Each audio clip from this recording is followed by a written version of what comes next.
9 വയസ്സ് കഴിഞ്ഞ ആൺകുട്ടിയെ പ്രകൃതിവിരുദ്ധ പീഡനത്തിന് വിധേയമാക്കിയ പ്രതിക്ക് 30 വർഷം കഠിന തടവും 1,20,000 പിഴയും ശിക്ഷ വിധിച്ച് പത്തനംതിട്ട അതിവേഗ സ്പെഷ്യൽ കോടതി. ചെങ്ങന്നൂർ മുളക്കുഴ കൊഴുവല്ലൂർ മോടിയിൽ വീട്ടിൽ നിന്നും മല്ലപ്പുഴശ്ശേരി കുറുന്തർ കുഴിക്കാല ചരിവുകാലയിൽ വീട്ടിൽ വാടകയ്ക്ക് താമസിക്കുന്ന 25-കാരൻ ലിതിൻ തമ്പിയെയാണ് ജഡ്ജ് ടി മഞ്ജിത്ത് ശിക്ഷിച്ചത്. പിഴത്തുക കുട്ടിക്ക് നൽകാനും കോടതിയിൽ വിധിച്ചു. പ്രോസിക്യൂഷന് വേണ്ടി public prosecutor advocate Roshan Thomas ഹാജരായി. കോടതി നടപടികളിൽ ASI ഹസീന ഹാജരായി.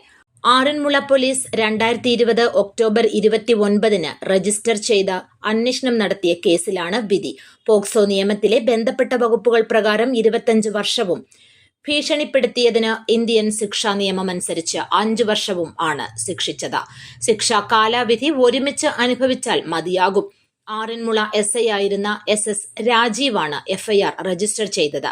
പത്തനംതിട്ട DYSPയുടെ ഉത്തരവ് പ്രകാരം അന്നത്തെ ഇലവുംതിട്ട പോലീസ് ഇൻസ്പെക്ടറായിരുന്ന MR സുരേഷാണ് അന്വേഷണം പൂർത്തിയാക്കി കോടതിയിൽ കുറ്റപത്രം സമർപ്പിച്ചത്.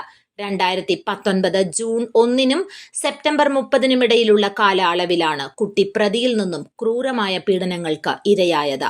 വീടിനുള്ളിലും സ്റ്റെയർകേസിൽ വെച്ചും ടെറസിൽ വെച്ചും കാറിനുള്ളിൽ വെച്ചും കുട്ടിയെ ഇയാൾ ക്രൂരമായി ലൈംഗിക പ്രകൃതിവിരുദ്ധ പീഡനങ്ങൾക്ക് വിധേയനാക്കി.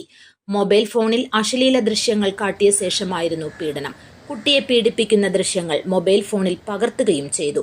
വിവരങ്ങൾ പുറത്തു പറയരുതെന്ന് ഭീഷണിപ്പെടുത്തുകയും ചെയ്തിരുന്നു.